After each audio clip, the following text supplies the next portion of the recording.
요한복음 3장. 바리새파 사람 가운데 니고데모라는 사람이 있었다. 그는 유대인들 사이에서 유력한 지도자였다. 하루는 그가 밤늦게 예수를 찾아와서 말했다.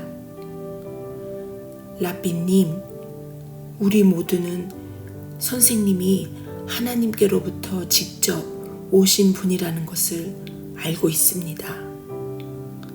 하나님이 관여하지 않으시면 아무도 선생님이 하시는 일, 곧 하나님을 가리켜 보이고 하나님을 계시하는 일을 할 수 없습니다.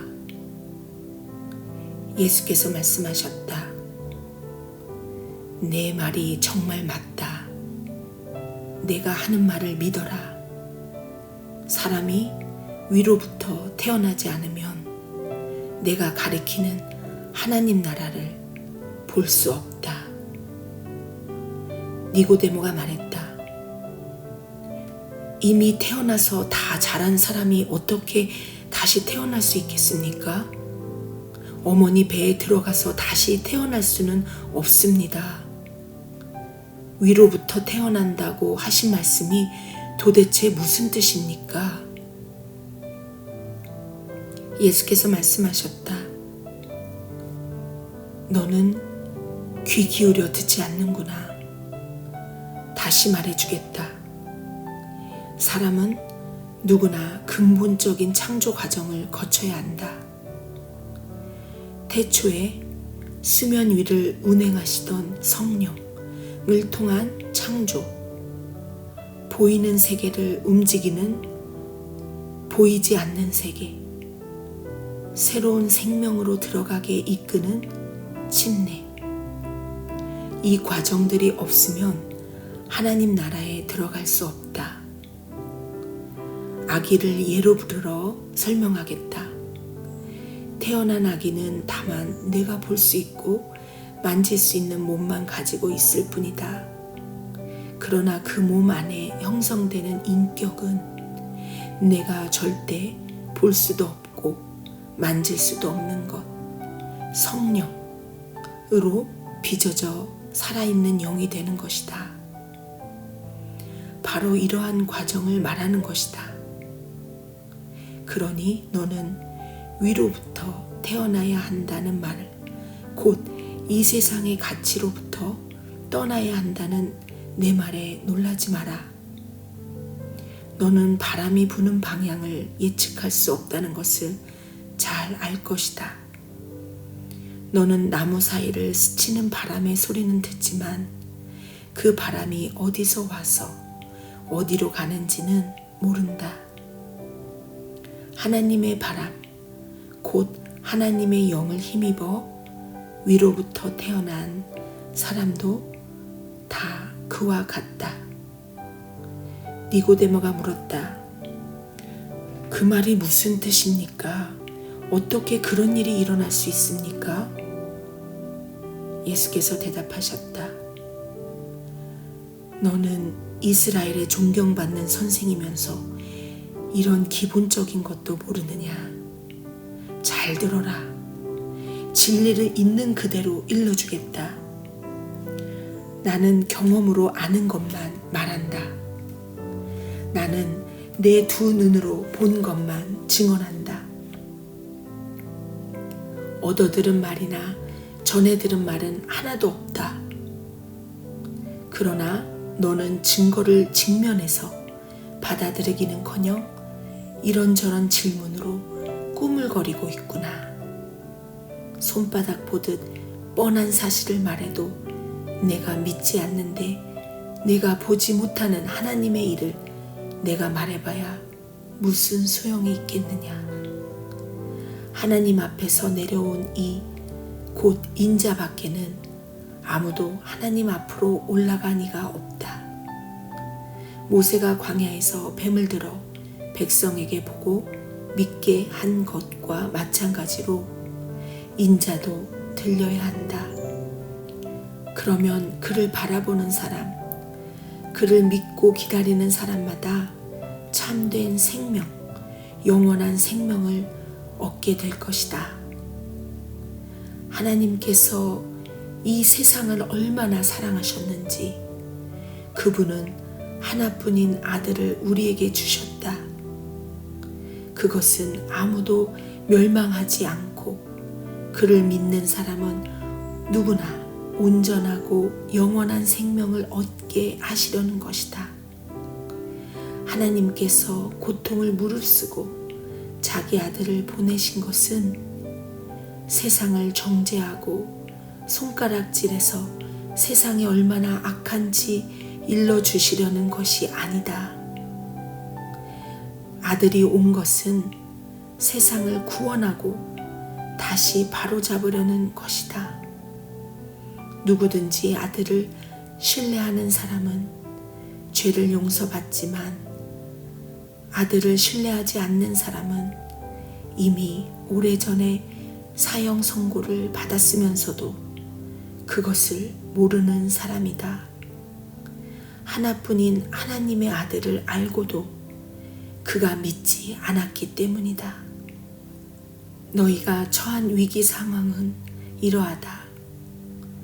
빛이신 하나님께서 세상 안으로 들어오셨지만 사람들은 어둠을 찾아 달아났다. 그들이 어둠을 찾아 달아난 것은 하나님을 기쁘시게 해드리는 일에 관심이 없었기 때문이다. 악행을 일삼고 부정과 망상에 사로잡힌 사람은 누구나 빛이신 하나님을 싫어해서 그 빛에 가까이 가려고 하지 않는다. 자기 행위가 드러날까 괴롭고 두렵기 때문이다. 그러나 진리와 실체 안에서 일하고 살아가는 사람은 빛이신 하나님을 맞아들인다. 그것은 자기 행위가 하나님의 일을 위한 것이었음을 드러내려는 것이다. 이 대화를 마치고 예수께서 제자들과 함께 유대로 가셔서 그들과 함께 휴식을 취하셨다. 예수께서는 침례도 주셨다. 같은 때에 요한은 살렘 근처에 있는 에논에서 침례를 주고 있었는데 에논은 물이 풍부한 곳이었다. 이때는 아직 요한이 감옥에 갇히기 전이었다. 요한의 제자들이 침례의 본질을 두고 유대 지도자들과 논쟁을 벌였다. 제자들이 요한에게 가서 말했다. 라삐님, 요단강 건너편에서 선생님과 함께 있던 분을 아시지요? 선생님께서 증언하고 인정해 주신 분 말입니다. 그분이 이제는 우리와 경쟁하고 있습니다. 그분도 침례를 주고 있는데 사람들이 우리에게로 오지 않고 다 그분에게로 갑니다.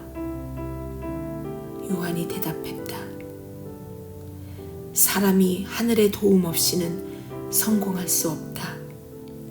나는 지금 영원한 성공을 말하는 것이다. 나는 메시아가 아니다. 나는 그분보다 앞서 보냄받아서 그분을 준비하는 사람에 불과하다. 내가 이것을 공개적으로 말할 때에 너희도 그 자리에 나와 함께 있었다. 신부를 얻는 이는 당연히 신랑이다. 그리고 들러리가 되어 신랑 곁에서 그가 하는 말을 모두 듣는 신랑의 친구는 참으로 행복하다. 내가 바로 그 사람이다. 이제 결혼식이 끝나고 행복한 결혼 생활이 시작될 것을 잘 아는 신랑의 친구가 어떻게 질투할 수 있겠느냐. 그래서 내 잔이 넘쳐 흐르는 것이다. 지금은 그분이 중앙 무대로 나오시고 나는 가장자리로 비켜나야 할 순간이다. 위로부터 오시는 그분이야말로 하나님께서 보내신 다른 어떤 심부름꾼보다 뛰어나신 분이다. 땅에서 난 자는 땅에 매어서 땅의 언어로 말하지만 하늘에서 나신 분은 우리와 차원이 다르다. 그분은 하늘에서 직접 보고 들은 것을 증거로 제시하신다. 하지만 아무도 그 같은 사실에 관심을 두지 않는다. 그러나 그 증거를 면밀히 살펴보는 사람은 하나님이 곧 진리라는 사실에 자기 목숨을 걸게 된다. 하나님께서 보내신 그분은 하나님의 말씀을 전한다. 하나님께서 성령을 조금씩 나누어 주신다고 생각하지 마라. 아버지는 아들을 한량없이 사랑하신다. 아버지는 아들에게 모든 것을 맡기셔서 아들로 하여금 그 선물을 아낌없이 나눠주게 하셨다. 그래서 아들을 받아들이고 신뢰하는 사람은 누구나 그 모든 것, 곧 온전하고 영원한 생명에 참여하게 된다. 어둠 속에 있어 아들을 신뢰하지 않고 외면하는 사람이 생명을 보지 못하는 것도 그 때문이다. 그가 하나님에 대해 경험하는 것이라고는 온통 어둠, 지독한 어둠뿐이다.